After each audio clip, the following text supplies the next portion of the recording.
사람들이 이렇게 같이 있다 보면 항상 사람들과 이렇게 같이 있음으로 위로도 받고 힘이 되기도 하지만 오히려 가끔씩은 이렇게 사람들과 떨어져 있어야 살 수 있는 것 같습니다.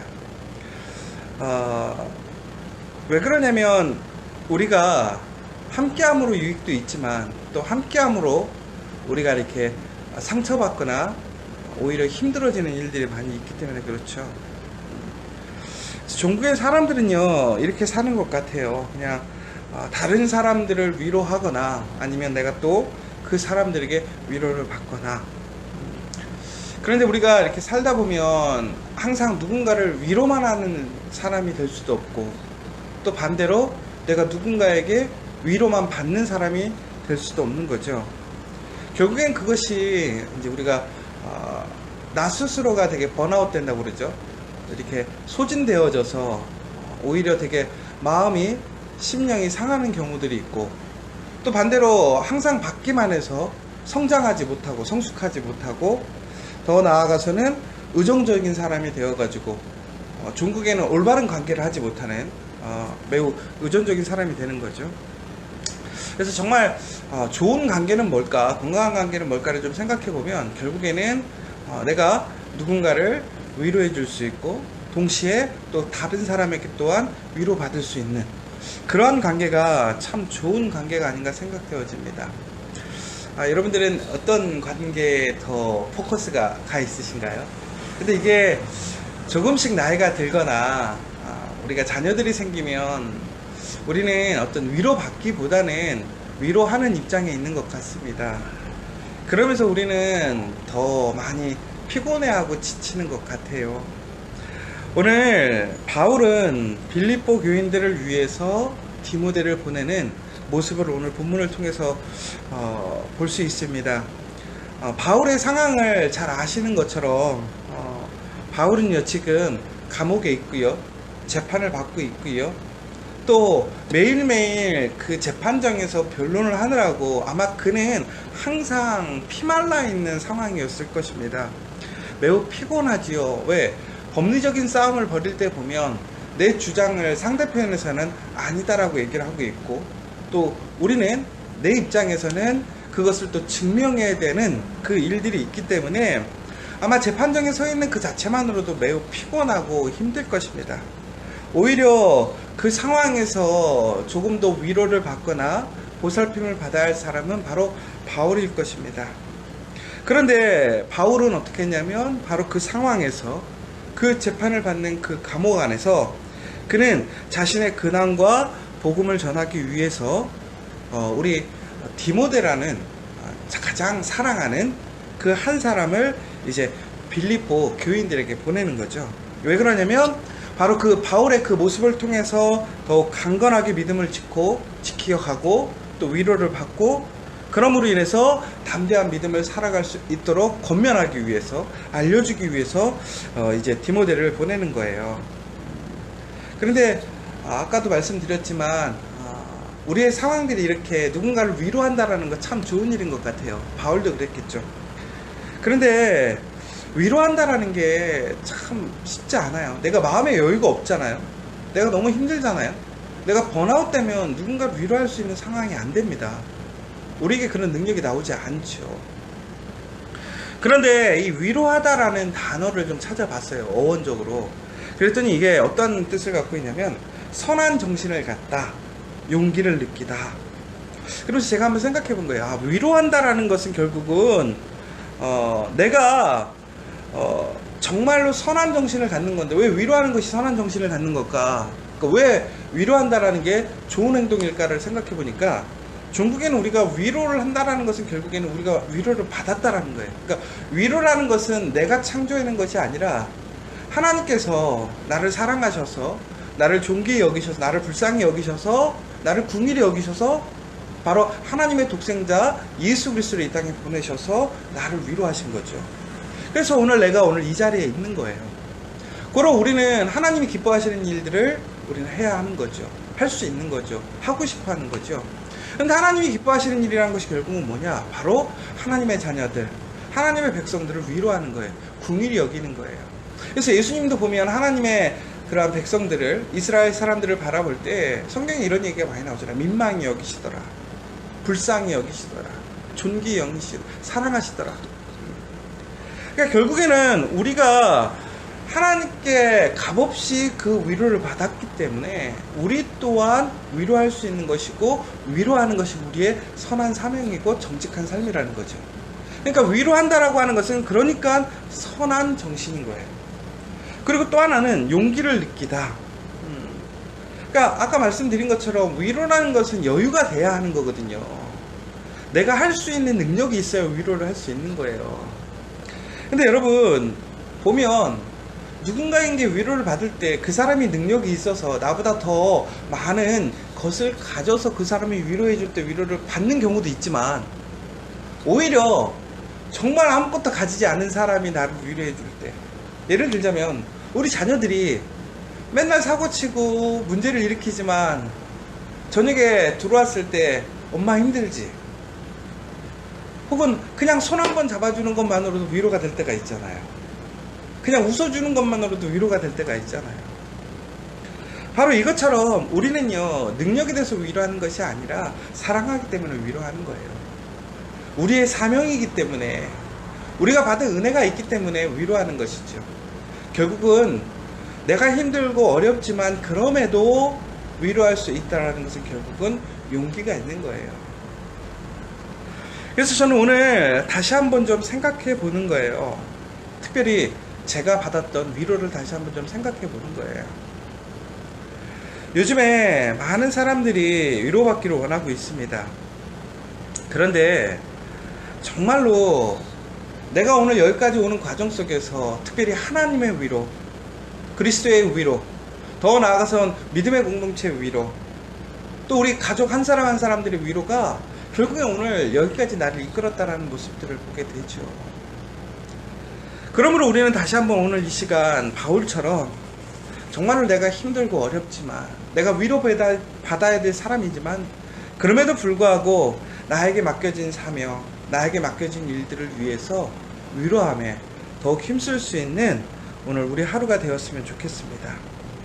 바울은 이처럼 먼저 위로하고 용기를 내어 위로하였지만 종국에는 바울 자신이 그것으로 위로를 받았다라고 되어 있어요. 그러니까 결국에는요, 오늘 바울은 빌립보 교인들을 사랑해서 디모데를 보냅니다.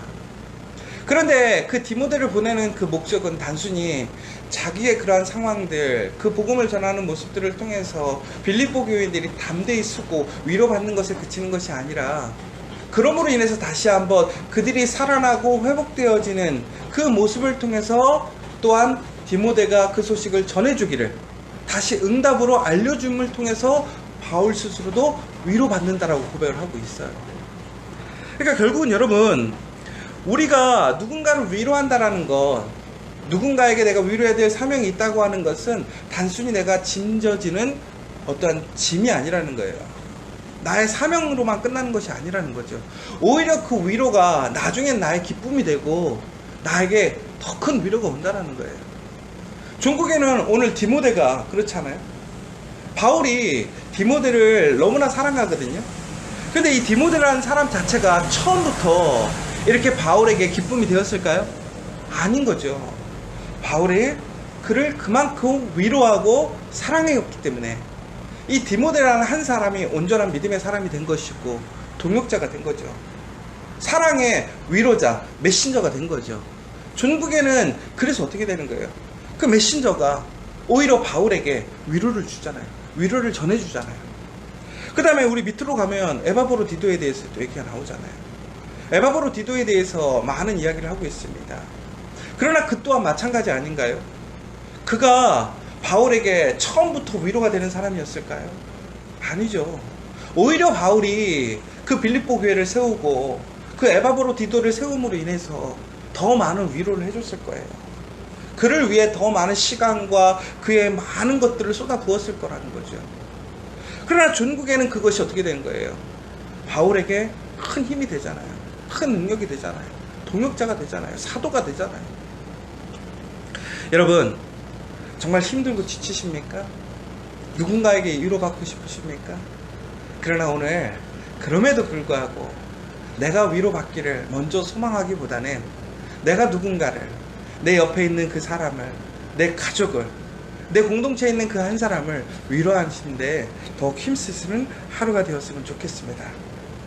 그러면서 오늘 이제 다시 한번 보여주는 것이 있는데 2장 20절에 보면 이는 뜻을 같이하여 너희 사정을 진실히 생각할 자가 이밖에 내게 없음이라 라고 얘기를 하고 있어요.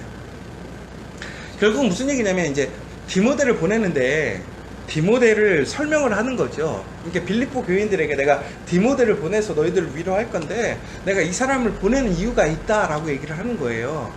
그래서 그 이유, 보내는 이유가 뭐였느냐 봤더니 두 가지로 해석을 할 수 있는데요. 첫 번째는 이 뜻을 같이 했다라는 결국은 이건 무엇이냐면 지금 바울 곁에 친밀하게 가까이 남아있는 사람이 디모데밖에 없다라는 거예요.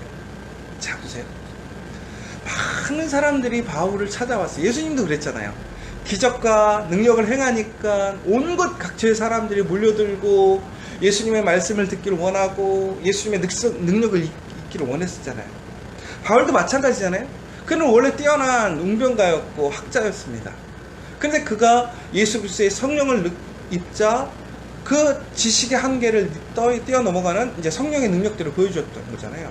병든 자를 고치고 귀신을 내어쫓고, 그러다 보니까 많은 사람들이 몰렸을 거란 말이에요. 바울이 가는 곳마다 바울을 죽이려고 하는 사람들도 많이 모였지만 또 동시에 반대로 바울을 사랑하고 바울을 보고 싶어서 바울과 함께하고 싶어서 모인 사람들이 엄청 많았단 말이에요. 그런데 오늘 바울이 어디에 있냐면 감옥에 있단 말이에요. 고난을 받고 있단 말이에요. 바로 그 순간에 많은 사람들이 어떻게 되냐면 그 자리를 떠난 거예요. 여러분, 그래서 우리가 항상 그 얘기를 하잖아요. 정말 좋은 사람은 내가 어려울 때 내 옆에 있는 사람이다. 내 위기의 순간 내 옆에 있는 사람이 정말 선한 사람이고 신뢰할 수 있는 사람이다. 바울도 마찬가지라는 거예요. 바울의 삶 속에서 오늘 보면 바울의 모습 속에서 정말 그렇게 영광된 순간이 아니라 바로 이 고난의 순간, 어려움의 순간에 그 옆에 있던 사람이 누구냐? 디모데라는 거예요. 결국 여러분 이거 다시 얘기해주면 이거죠. 내가 위로했던 사람은요, 전국엔 끝까지 나와 함께 할 수 있는 사람이라는 거예요. 나를 위로할 수 있는 사람이라는 거예요. 내가 위로할 때에 그 사람이 정말 위로받을 수 있을까 우리는 의심하죠. 그 위로함이 나에게 무엇으로 돌아올 것인가 우린 계산할 수도 있어요. 그러나 종국에는 어떤 거예요? 내가 이렇게 위로하니까 다 도망가고 아무도 내 옆에 없지만 그 위로받았던 그 사람은 내 옆에 있더라는 거예요. 그리고 나의 위로가 되더라는 거죠.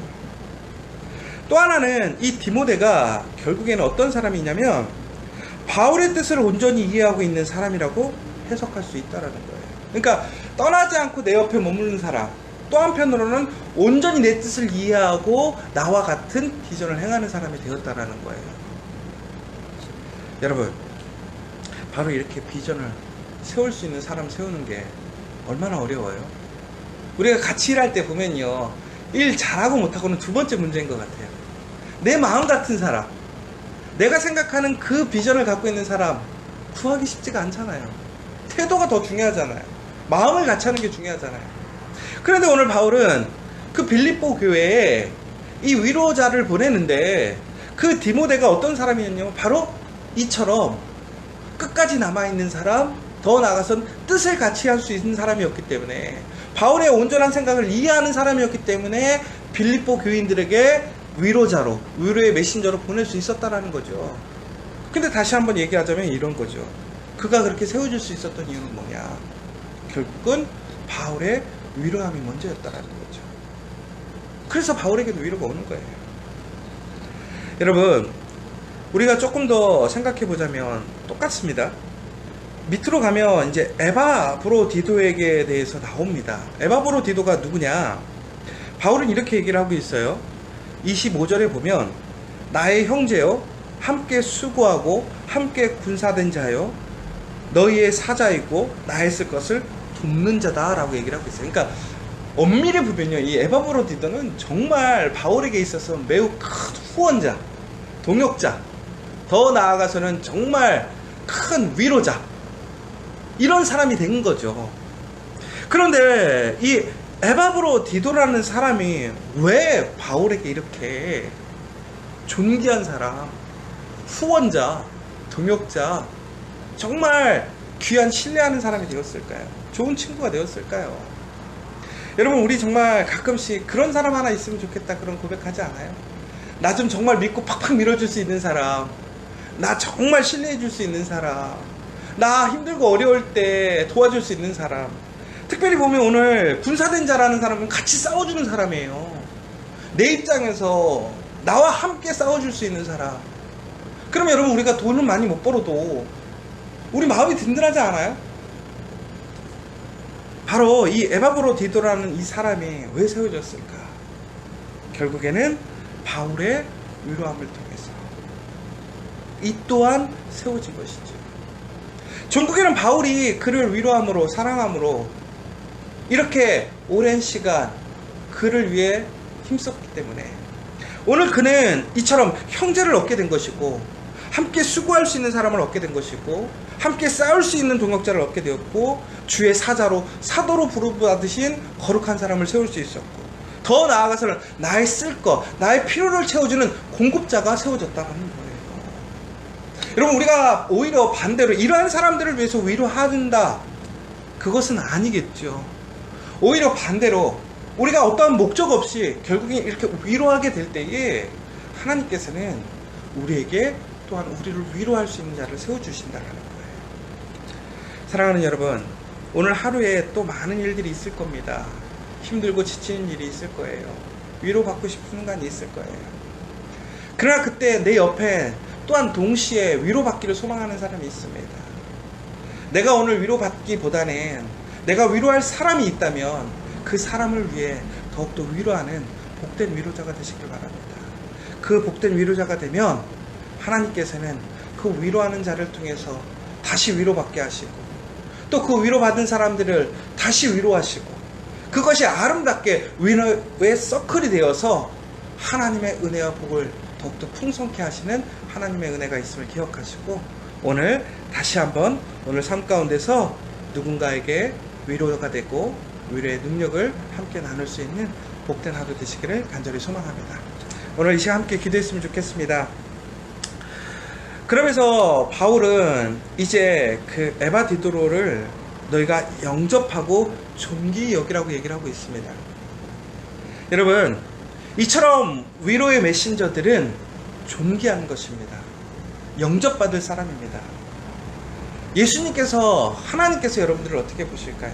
우리가 위로자로 살아갈 때에 우리를 이처럼 영접하라고 존귀히 여기라고 하나님께서 말씀하실 겁니다.